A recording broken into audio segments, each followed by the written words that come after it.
Welcome into another episode of Ravens Reports. It's your guy Noah here with For the Flock. As always, bringing you guys our top 5 news reports and storylines coming out of our Ravens today. We got defensive coordinator Zachary making a really bold statement on the expectations of the all-pro safety Kyle Hamilton going into his third year. We also got Todd Monken getting vulnerable about the AFC Championship game, talking about some of the new players like Devontae Walker, Derrick Henry. The Baltimore Ravens just finished up this session of OTAs before heading back for another voluntary workout on May 28th.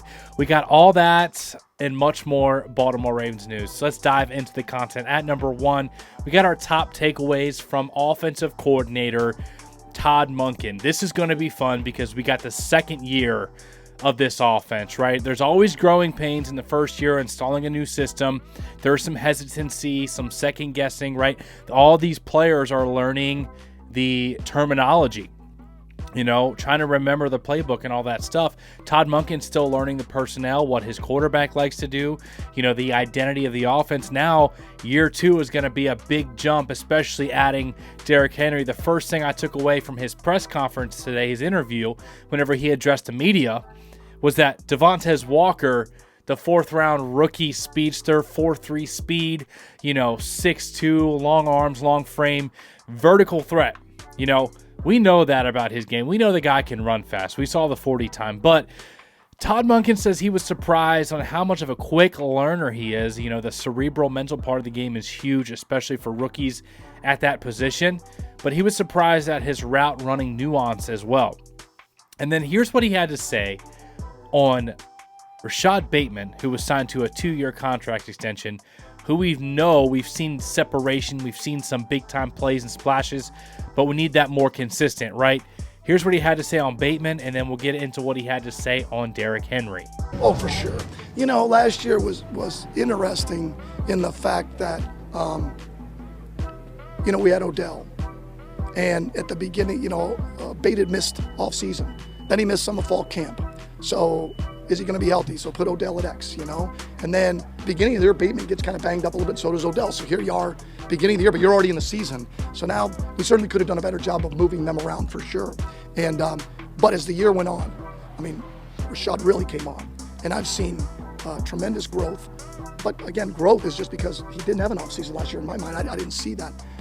But I expect a tremendous year out of him. We certainly could have found a way to give him the ball more, but that's a good thing, because last year we did have Mark, then we had Zay Likely, then we've got Zay Flowers, and then you've got Odell, and after a while, and then you're winning games. So you're running the ball. So why does Gus Edwards have all those touchdowns? Why do the rushing yards? Well, you're winning games, and that's part of it. So when that happens and you have a lot of skilled players, it's going to come that way. Like, why didn't he get more touches? Well, because he touched it. And why did? Well, Justice did. So that's a good problem to have. It really is. Or Lamar took off and ran. All those things that we're lucky to have, and we continue to have great skilled players. I love that he says Bateman has improved. He looks great, and that they have to find him a way to get him the football more often. Yesterday, Lamar Jackson said we got to get him the ball more, point blank, period. Last offseason in training camp, Lamar Jackson called Rashad Bateman wide receiver 1. He said that's wide receiver 1 right there. Obviously, it didn't turn out that way whenever Zay Flowers clearly took that role, and Odell Beckham Jr. had more statistical production than Rashad Bateman. But Bateman being injured, missing training camp, being in the new system with a new offensive coordinator made a huge impact. I'm looking for Bateman to make a huge jump this upcoming year. And here's what he had to say on Derrick Henry, looking to get him 300 carries. Well, I know this. If he carries it 300 times, I can tell you that. It means we're running it a lot, right? It means that's we're up in games, right? We want him to finish. We want him to be the closer, right?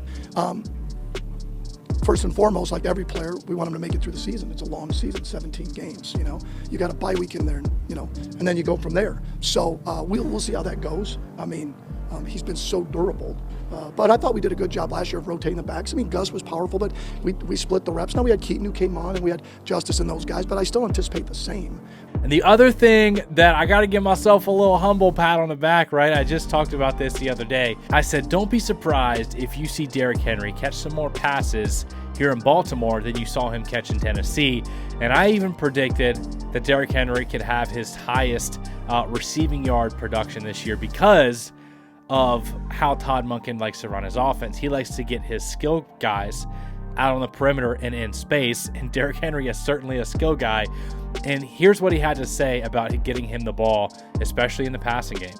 I mean, Gus had a tremendous year for us. I mean, in terms of yards, touchdowns, and we expect the same from Derrick. You know, he's a tremendous football player. He's been great. He's been here whole off season, and doesn't really change anything per se. Because to me, he's a really versatile player. I mean, not only running the ball, but getting him the ball in space and throwing him the ball and getting him out on the perimeter and see if some of your defensive backs can tackle him. So that's why we're doing this now. That's why we're here now, you know, to work through that and see what we have, because no one here has worked with him. So now we're just seeing what that is and giving him those opportunities. So I love what Todd Monken's thinking right now. Let's make a 190-pound corner go tackle this 240-pound rocked up 6'2", 6'3", however big he is, man. Let's go make him tackle this guy out in space one-on-one. And then, you know, let's even think about getting Patrick Ricard, you know, rocked up full of muscle leading the way as well. This is going to be a fun offense. I love the fact that he says if he gets 300 carries, you know we're having a good year. I think Derrick Henry is going to have a lot of touchdowns. I think he's going to have a decent amount of catches and maybe even break a few, you know, take him the distance. I can see that happening. I can't wait to see Derrick Henry. We got to see him in purple already. We're getting to see him practice. I just can't wait to see it in the regular season in a game. And I have a feeling the Kansas City Chiefs in week 1 on September 5th, in about 100 days or so, they're going to get a heavy dosage of Derrick Henry that night. At number 2, Ryan Mink puts out that Ravens rookie quarterback Devin Leary is going to be a fun watch this summer in preseason. With Lamar not practicing today, the 6th rounder had an impressive day, a bunch of strong throws, good ball placement, huge arm. He rips throws into tight coverage. He did throw 2 picks, however. He did have some interceptions in college as well. Not always the best ball protection, but will make some gutsy throws, especially over the middle of the field. So good to see him going in there like in OTAs and letting it rip. And don't be shy, right? If you throw a pick in practice, like you learn from it, right? You're testing what you can do in the NFL. But I liked this draft pick. I know a lot of fans did not, but the reality is we lost Tyler Huntley to the Cleveland Browns. And it was a 6th-round draft pick, and we needed another young guy to come in and develop because right now the primary backup quarterback is like 38-year-old Josh Johnson, which no shade to him, but the Ravens needed some more young talent to come in and develop. Obviously, T. Martin and the coaching staff really liked Devin Leary, so it'll be fun to watch him in preseason. At number 3, Zachary Orr, the new defensive coordinator after being the linebackers coach and being a former linebacker here years ago with the Baltimore Ravens. We know he's taken over as the coordinator, and one thing that he said today is that Kyle Hamilton, he has expectations and visions of him winning a Defensive Player of the Year award here in Baltimore. What's that mean, right? That means Kyle Hamilton, who won an All-Pro, he believes can be the best, most impactful, disruptive defensive player in the entire National Football League out of 32 teams. That's like the bar that he's putting out there for Kyle Hamilton because he says he has that type of talent, and he says he's the ultimate chess piece. He can play corner, linebacker, you can blitz him, all this stuff, right? Kyle Hamilton, he also said yesterday he's working on taking more of a vocal voice leadership role in the defense. All of that sounds fantastic to me. Sign me up for another all-pro defensive player type of year for Kyle Hamilton. This gets me fired up, especially with the rest of the secondary back there, like Marlon. Marcus Williams is an underrated, rangy free safety that gets very instinctive, gets his hands on footballs, interceptions, and pass breakups. Brandon Stevens, big breakout year last year. Then we got the rookie Nate Wiggins. We got our Darius Washington and Arthur Mollett, a loaded secondary that's going to give defenses problems. And Zach Orr said that he's been going through the motions, simulating what he would do in certain situations, rewatching games, putting himself in the shoes of Mike McDonald from last year, simulating getting those game calling reps. I love the preparation there from Zach Orr. He also says that he can't get too hyped because we know Zach, he's a super fiery guy. He goes off. He celebrates with his guys. And he said he's going to be playing, calling plays from the sideline. So he says, I can't get too excited, because if I start to celebrate and get too hyped, they're looking at me for the next play call. So he says he's got to reel it in a little bit. But the other big thing here, Trenton Simpson. Here's what Zachary Orr had to say on the second-year linebacker. Clemson and people close to him through the draft process that this dude's a hard worker. He's competitive. He's going to do whatever he needs to do to continue to get better every single day. And he did that, man. Even last year when he knew the situation he was in, probably wasn't going to play a lot, which he didn't. He came in every day prepared like a starter. All right, so now you look at the situation where he's in a role now where he got a chance to compete for the starting job. Man, he's even working even harder, which is crazy because he's already going 100%. So I've been real impressed with him. He's looked good these first 3 days. He's been here the whole offseason program. You can see the difference in him, guys like him, Tavius Robinson, Malik Ham, all these second-year players that, from their rookie year, they starting to take that jump, which is exciting to see as a coach. I 100% believe that Trenton Simpson is going to be a starting linebacker next to Roquan Smith this year, but he's going to have to win the job from veterans like Malik Harrison, like Chris Board, the former Ravens linebacker who came back here from Detroit. So he's going to have to go take it. But it sounds like they like the progress of Trenton Simpson. He also mentions, Malik Ham and Tavius Robinson, which also gets you thinking a little bit because, then if you have to start to have another edge rusher emerge, whether it's an Ajabo or a Malik Ham or a Tavius Robinson next to a Dafe Owe, Calvin Noy, then you start to get really excited about the potential of this pass rushing group, specifically the edge position that has a lot of potential, but we need to see that potential produce and come to fruition. So that gets me excited as well. There could be some growing pains with Trenton Simpson, first year as a full-time starter. I know it's his second year. There could be some growing pains similar to what we saw with other young players. Like Kyle Hamilton had some growing pains. Like Patrick Queen had some growing pains. That's part of the process, but Simpson has all the physical tools and what seems to be the work ethic to be a really good football player for the Ravens in this defense. At number 4, the offensive line. Here's a little look at the first team that we saw in OTAs. From left to right, we have Ronnie Stanley. We have Josh Jones. He's an underrated guy to keep your eye on. Reminds me a little bit of what happened last year with John Simpson, who not a lot of fans thought about. He was a veteran addition. Came in, really developed, and took a starting spot, got paid in free agency, went to the Jets. But Josh Jones is still relatively young. I believe he's 26, and he's got some new offensive line coaching with Coach Joe. So keep your eye out for him. Then we got, of course, center Tyler Linderbaum. We got right guard Ben Cleveland, and then we got right tackle Daniel Falele.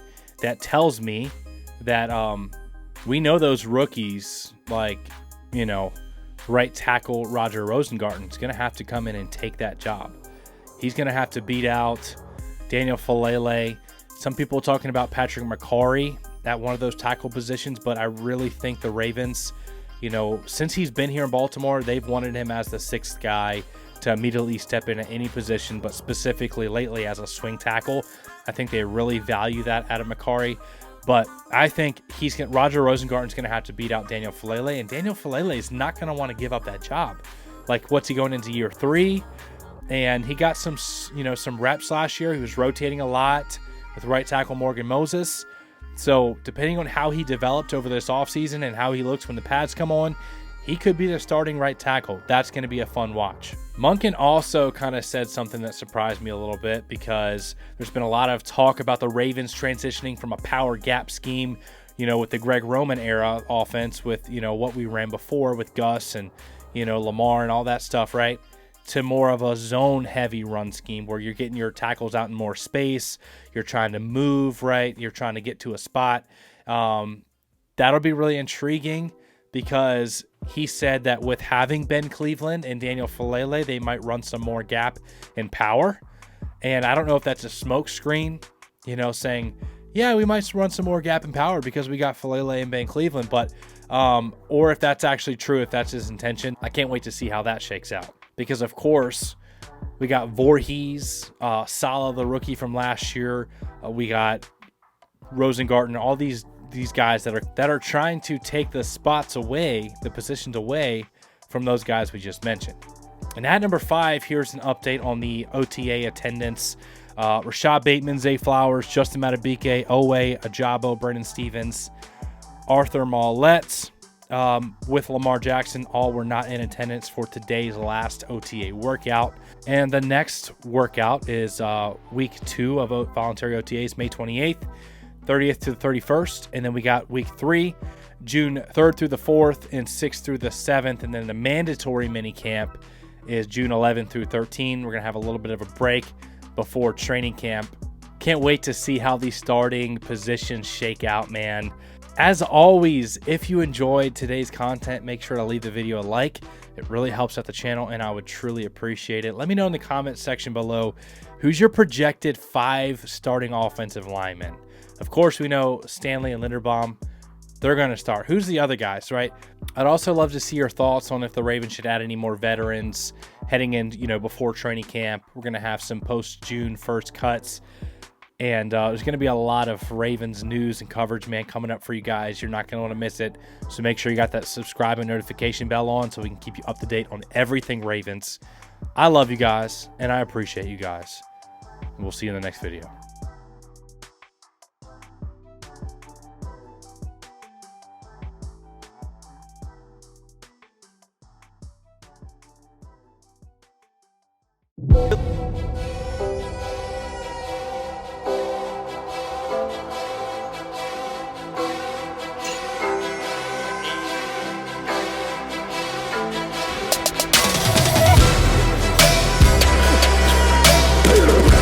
When he wasn't looking, he ran me over.